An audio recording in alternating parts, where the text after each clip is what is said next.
Friends, বাইরে নির্মলে তোমাদের প্রত্যেককে অভিনন্দন জানাই। তোমরা যারা ওয়েস্ট বেঙ্গল পাবলিক সার্ভিস কমিশনের জন্য প্রিপারেশন নিচ্ছ, তো তারা মেন্টালি প্রিপেয়ার্ড হয়ে থাকবে যে তোমাদেরকে কিন্তু 3টে সাবজেক্টই পড়তে হবে। আমি সিলেবাস যেরকমভাবে অ্যানালাইসিস করেছি, আমি দেখেছি আমার যতটুকু আমার মনে হয়েছে যে মোস্ট প্রবলি তোমাদেরকে 3টে সাবজেক্টেই পরীক্ষা দিতে হবে। তো যাই হোক, তোমরা এর সঙ্গে সঙ্গে এসএসসি সিলেবাসও কিন্তু তোমরা একটু ট্যালি করবে পিএসসি সিলেবাসের সঙ্গে। এবং এতদিন ধরে তোমরা WBSSCর জন্য তোমরা প্রিপারেশন নিয়ে এসেছো। এবং আমি প্রথম থেকেই বলে এসেছি যে কোনো পড়াই কিন্তু কখনো বিফলে যায় না, যে কোনো পড়াই কোনো না কোনো সময়ে কাজে লেগে যায়। এবং পিএসসি সিলেবাস তোমরা যদি দেখো, দেখবে যে WBSSC সিলেবাসের সঙ্গে অন্তত 85 থেকে 90% মিল আছে। কিছু কিছু টপিকস আছে যে সমস্ত টপিকসগুলো এক্সক্লুসিভলি পিএসসি সিলেবাসে আছে, তো আমি সেই সমস্ত টপিকসগুলো নিয়েই এক্ষেত্রে আলোচনা করছি। তো মাইক্রোস্কোপি সম্পর্কে আমি আলোচনা করছি, এবং জুলজি এবং ফিজিওলজি এই দুটো সাবজেক্টেই কিন্তু মাইক্রোস্কোপ সম্পর্কে কিছু টপিকস আছে। বোঝাটা কিন্তু খুব গুরুত্বপূর্ণ। ডিফারেন্ট টাইপের মাইক্রোস্কোপ আছে, তারা কিভাবে ফাংশন করে এগুলো বোঝাটা খুব গুরুত্বপূর্ণ। এবং প্রধানত 3 ধরনের মাইক্রোস্কোপ থাকে। একটি সিম্পল মাইক্রোস্কোপ, যেটা আগে সায়েন্টিস্টরা যে মাইক্রোস্কোপ ইউজ করতেন সেটা সিম্পল মাইক্রোস্কোপ, এবং এক্ষেত্রে কেবলমাত্র একটি লেন্স ইউজ করা হতো, সেটি অকিউলার লেন্স। তারপরে এলো কম্পাউন্ড মাইক্রোস্কোপ, এবং এক্ষেত্রে প্রধানত অকিউলার এবং অবজেক্টিভ এই 2 ধরনের লেন্স প্রধানত ম্যাগনিফিকেশনে ইউজ করা হয়। এবং তারপরে এলো ইলেকট্রন মাইক্রোস্কোপ। কিন্তু কম্পাউন্ড মাইক্রোস্কোপ আবার 3 ধরনের হয়: bright field microscope, phase contrast microscope, এবং তার সঙ্গে সঙ্গে ফ্লুরেসেন্ট মাইক্রোস্কোপ। তো আগের ক্লাসে আমি ব্রাইট ফিল্ড মাইক্রোস্কোপি সম্পর্কে আলোচনা করেছি। তো আজকে আমরা আলোচনা করব ফেজ কন্ট্রাস্ট মাইক্রোস্কোপ সম্পর্কে। দেখো, ফেজ কন্ট্রাস্ট মাইক্রোস্কোপে প্রধানত কোনো বস্তুকে কেমন দেখতে লাগে একটু আগে ছবিটা দেখে নাও। তো ফেজ কন্ট্রাস্ট মাইক্রোস্কোপে যখন কোনো স্পেসিমেনকে যখন আমরা দেখি, তখন তাকে এরকম টাইপের দেখতে লাগে ফেজ তো একটু দেখো, ফেজ কন্ট্রাস্ট মাইক্রোস্কোপে প্রধানত কোনো টিস্যুকে কীরকম দেখতে লাগে। তো আগে প্রথমে ইমেজটা দেখে নাও, তবে তুমি কিন্তু বুঝতে পারবে যে ফেজ কন্ট্রাস্ট মাইক্রোস্কোপের, তবে কিন্তু ফাংশন বুঝতে পারবে।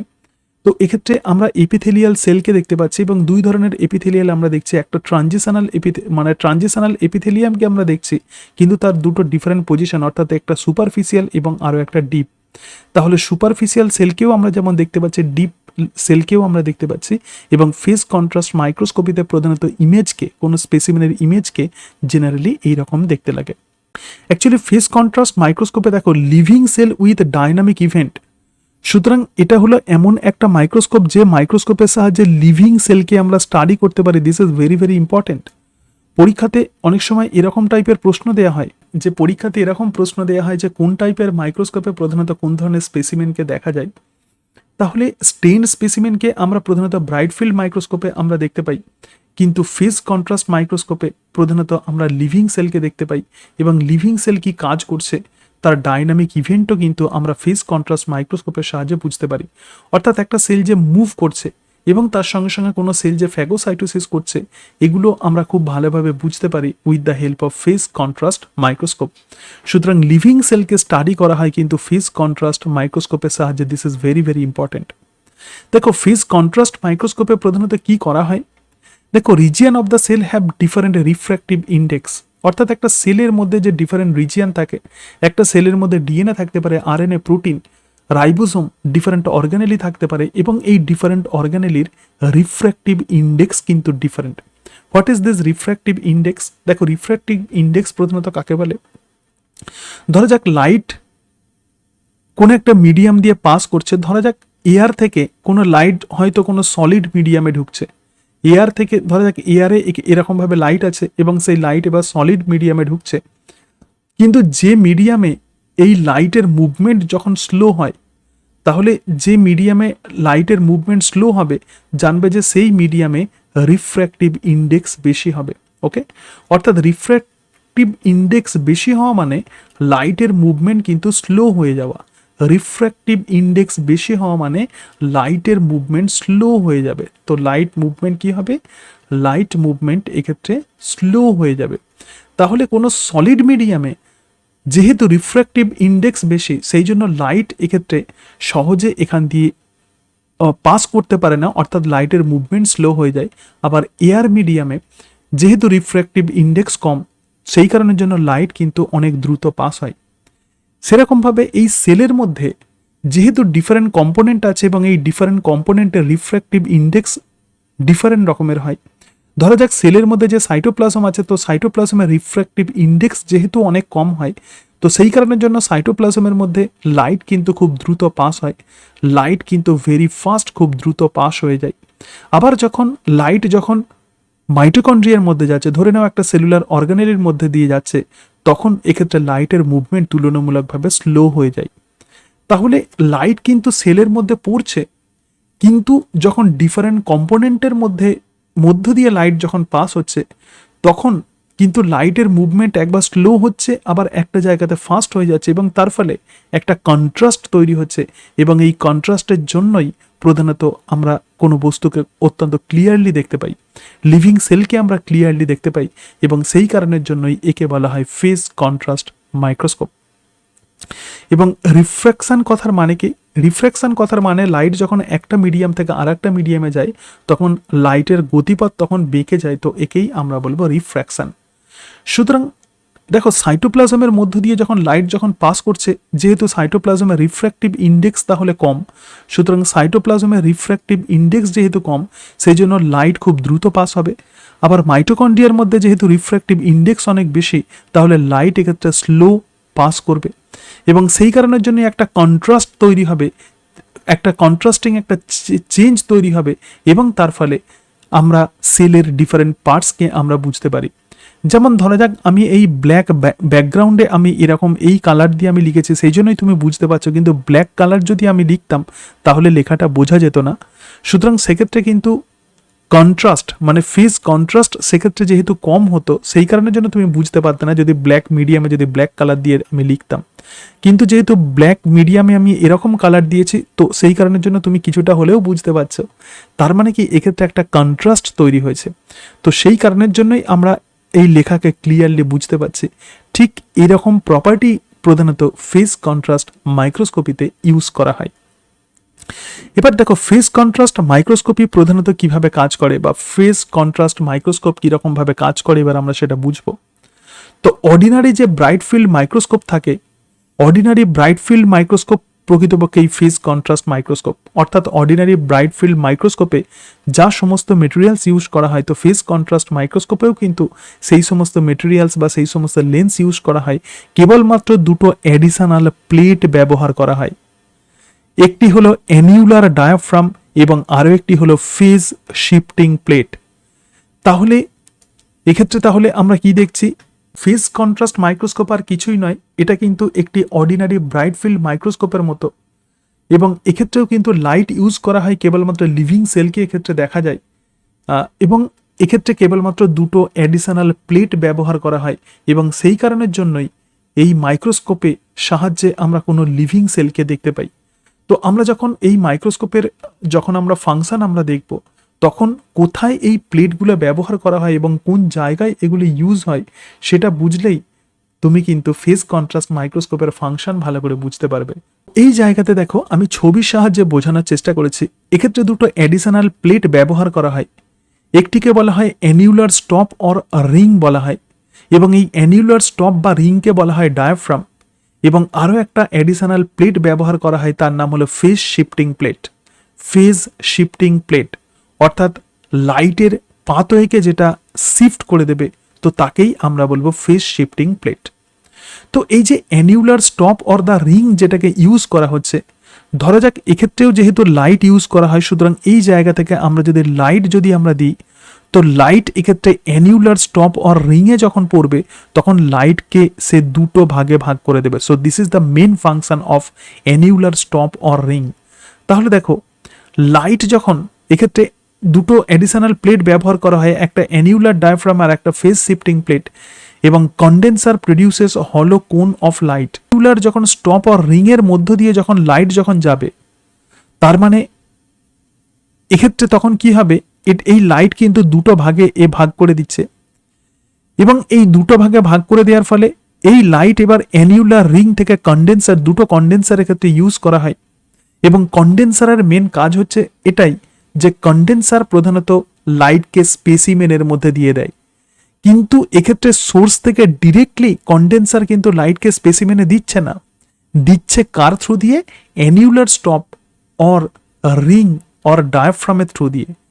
তাহলে আবার বলছি, যেরকমভাবে ব্রাইট ফিল্ড মাইক্রোস্কোপিতে যেমন লাইট যেরকমভাবে কন্ডেন্সার যেমন ক্যাপচার করছিল, তো এই জায়গাতে অ্যানিউলার স্টপ অর একটা রিং থাকে এবং এই অ্যানিউলার স্টপ অর রিং প্রধানত লাইটকে দুটো ভাগে ভাগ করে দেয় এবং এই দুটো টাইপের লাইট এবার কন্ডেন্সার ওয়ানে এসে পড়বে। এক্ষেত্রে দুটো কন্ডেন্সার ইউজ করা হয়, তো এই কন্ডেন্সারের মধ্যে পড়বে। তো কন্ডেন্সারের ফাংশন তাহলে দেখো, কন্ডেন্সার এবার কি করছে, প্রডিউসেস হলো কোন অফ লাইট। তার মানে কি, তার মানে লাইটকে সে কিন্তু দুটো ভাগে সে কিন্তু পাঠিয়ে দেবে।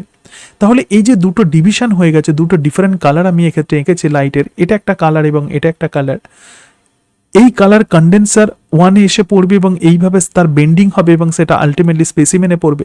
আবার এখান থেকেও কিন্তু আলটিমেটলি সেটা স্পেসিমেনে পড়ছে, একই জায়গাতে পড়ছে এবং স্পেসিমেনে পড়ার পরে একটি লাইট ডিফ্র্যাক্টেড হয়ে যাবে, অর্থাৎ একটি লাইট স্লো হয়ে যাবে। দেখো স্পেসিমেনের মধ্যে কি বলেছিলাম, এই স্পেসিমেনের মধ্যে প্রধানত ডিফারেন্ট টাইপের রিফ্র্যাক্টিভ ইন্ডেক্স যুক্ত মেটেরিয়ালস থাকে। অর্থাৎ এই স্পেসিমেন প্রকৃতপক্ষে যদি আমরা একটা সেল ধরি এবং সেলের মধ্যে মাইটোকন্ড্রিয়া যদি থাকে, তাহলে যে লাইটটা দুটো ভাগে যেহেতু ভাগ হয়ে গেছে, যে লাইটটা মাইটোকন্ড্রিয়ার মধ্য দিয়ে যাচ্ছে সেই লাইটের মুভমেন্ট কিন্তু স্লো হয়ে যাবে, আর যে লাইটটা সাইটোপ্লাজমের মধ্য দিয়ে যাচ্ছে সেই লাইটের মুভমেন্ট কিন্তু অনেক ফাস্ট হয়ে যাবে। তো এই প্রপার্টিকেই প্রধানত ফেজ কন্ট্রাস্ট মাইক্রোস্কোপে ইউজ করা হয়।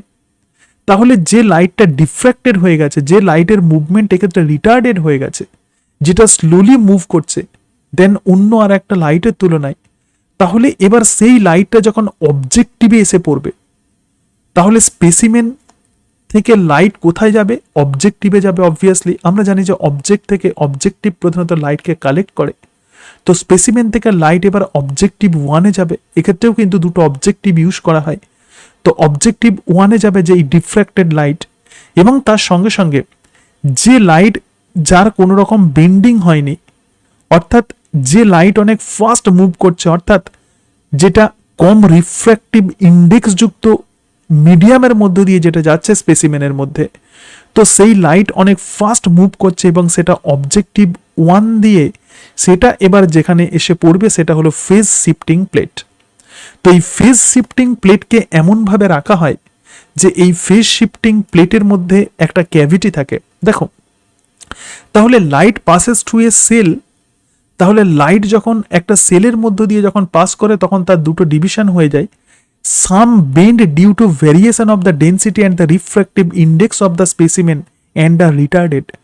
তাহলে এই স্পেসিমেন মানে সেলের মধ্যে যেটা মাইটোকন্ড্রিয়ার মধ্যে দিয়ে যাচ্ছে সেই লাইটের এক্ষেত্রে কিন্তু বেন্ডিং অনেক বেশি হবে এবং তারপরে কি হবে, পাসেস ফেজ প্লেট, এরপরে এই লাইট ফেজ প্লেট দিয়ে পাস করবে and miss the face ring. তাহলে ফেস রিং দিয়ে যাবে না, ফেস রিং ছাড়া এই যে ফেস যেটা আমি বলছিলাম যে ফেজ শিফটিং প্লেট থাকে, এক্ষেত্রে ফেজ শিফটিং প্লেট এক্ষেত্রে ইউজ করা হয়।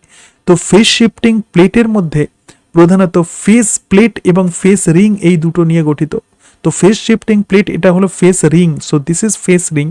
তাহলে যে লাইটের বেন্ডিং হচ্ছে সেটা কিন্তু ফেস রিং দিয়ে না গিয়ে সেটা ফেজ শিফটিং প্লেট দিয়ে যাবে। দেখো এটা প্লেট দিয়ে যাচ্ছে এবং প্লেট দিয়ে গিয়ে তারপরে কি হবে, দেখো this passes phase shifting plate and miss the face ring and pass the rest of the plate. ঠিক আছে, এবং তারপরে তার মানে বাকি অংশ দিয়ে এটা পাস করে সেটা অবজেক্টিভ 2-তে এসে পড়বে।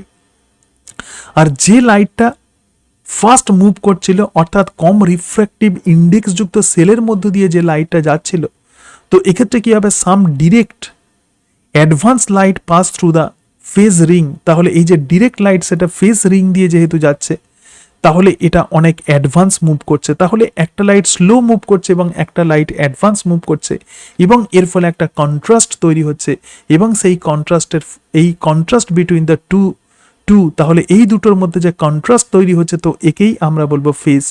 এবং এই কারণের জন্যই কোনো লিভিং সেলের ডিফারেন্ট মেটেরিয়ালসকে আমরা কিন্তু চিনতে পারি। তাহলে ফেজের পরিবর্তনের মধ্য দিয়ে যেহেতু কন্ট্রাস্ট তৈরির মাধ্যমে কোনো সেলের মধ্যে বিভিন্ন মেটেরিয়ালসকে আমরা বুঝতে পারি, তো সেই কারণের জন্যই এই ধরনের মাইক্রোস্কোপকে আমরা বলবো ফেজ কন্ট্রাস্ট মাইক্রোস্কোপ। তাহলে ফেজ কন্ট্রাস্ট মাইক্রোস্কোপের যে অংশগুলো ইম্পর্ট্যান্ট একটু তোমাদেরকে বলে দিই। প্রধানত লিভিং সেলকে স্টাডি করার জন্য এবং একটা লিভিং সেল কি ফাংশন করছে, তার মুভমেন্ট কেমন হচ্ছে, সে ফ্যাগোসাইটোসিস করছে কিনা, এগুলোকে করার জন্য এই ধরনের মাইক্রোস্কোপ ইউজ করা হয়। এবং সেলের মধ্যে যেহেতু ডিফারেন্ট কম্পোনেন্টের রিফ্র্যাক্টিভ ইন্ডেক্স ডিফারেন্ট রকম, সেই কারণের জন্য সেলের মধ্যে যখন লাইট পাস করে তখন যে জায়গা দিয়ে, যে জায়গার মধ্য দিয়ে, যে জায়গার রিফ্র্যাক্টিভ ইন্ডেক্স বেশি সেখান দিয়ে লাইট স্লো পাস হয়, এবং যে জায়গার রিফ্র্যাক্টিভ ইন্ডেক্স কম সেখান দিয়ে লাইট দ্রুত পাস হয়। এবং যেখান দিয়ে যখন দ্রুত পাস হয় যেখান দিয়ে, তো সেটা প্রধানত ফেজ শিফটিং রিংয়ের মধ্যে দিয়ে পাস হয়, আর যেটা যার বেন্ডিং হয়ে যায় সেটা প্রধানত ফেজ শিফটিং অন্য অংশ দিয়ে, প্লেটের অন্য অংশ দিয়ে পাস হয়। এই কারণের জন্য একটা কন্ট্রাস্ট তৈরি হবে, এবং এই কন্ট্রাস্টের জন্যই আমরা সেলের ডিফারেন্ট কম্পোনেন্টকে আমরা আইডেন্টিফাই করতে পারি। এবং এরকমভাবেই প্রধানত ফেজ কন্ট্রাস্ট মাইক্রোস্কোপি কাজ করে। এক্ষেত্রে দেখতে পাচ্ছ যে কীরকমভাবে ফেজ কন্ট্রাস্ট মাইক্রোস্কোপির এর কাজে আমরা দেখতে পাচ্ছি যে এক্ষেত্রে দেখো এই জায়গাতে আমরা দেখতে পাচ্ছি একটা ব্রাইট লাইট, সুতরাং এই জায়গাতে আমরা দেখতে পাচ্ছি ব্রাইট লাইট, খুব দ্রুত গেছে এই লাইটটা। আবার এখানে দেখো ডার্ক লাইট, ওকে। সুতরাং দুটো ডিফারেন্ট রিজিয়নকে আমরা খুব সহজেই আমরা এক্ষেত্রে চিনতে পারছি। এবং ফেজ কন্ট্রাস্ট মাইক্রোস্কোপে প্রধানত অবজেক্টকে এরকমভাবেই আমরা দেখতে পাই। মাইক্রোস্কোপ পড়বে তো সেই মাইক্রোস্কোপে অবজেক্টকে কেমন দেখতে লাগে এটা কিন্তু খুব গুরুত্বপূর্ণ। মাইক্রোস্কোপ পড়ার আগে এই ছবিটা যদি তোমার মনের মধ্যে থেকে যায় তাহলে তুমি সহজেই মাইক্রোস্কোপের ফাংশনকে গ্রিপের মধ্যে আনতে পারবে। আশা করি মাইক্রোস্কোপের এই অংশ তোমাদের অনেক কাজে লাগবে, এবং আমি যেভাবে লিখেছি এগুলো যদি তোমরা ভিডিও পজ করে তোমরা যদি লিখে নাও তাহলে তোমাদের নোটস দাঁড়িয়ে যাবে। তো এরকমভাবেই তোমরা প্রিপারেশান নাও, এবং মনে রাখবে যে ইচ অ্যান্ড এভরি টপিকস কিন্তু এক্ষেত্রে ইম্পর্টেন্ট। এসএসসি সিলেবাসের সঙ্গে যেগুলো রিলেটেড সেগুলো তো তোমরা অলরেডি পড়ে ফেলেছো। তো আমি এখন যে ক্লাসগুলো আমি তোমাদেরকে দিচ্ছি এই ক্লাসগুলো কিন্তু এসএসসি সিলেবাসে নেই। তো সেই কারণের জন্য, এবং এতদিন আমি যা আলোচনা করেছি সেগুলো সব এসএসসি সিলেবাসের বিভিন্ন টপিকস নিয়ে আলোচনা করেছি, তো সেগুলো তোমরা দেখেছো।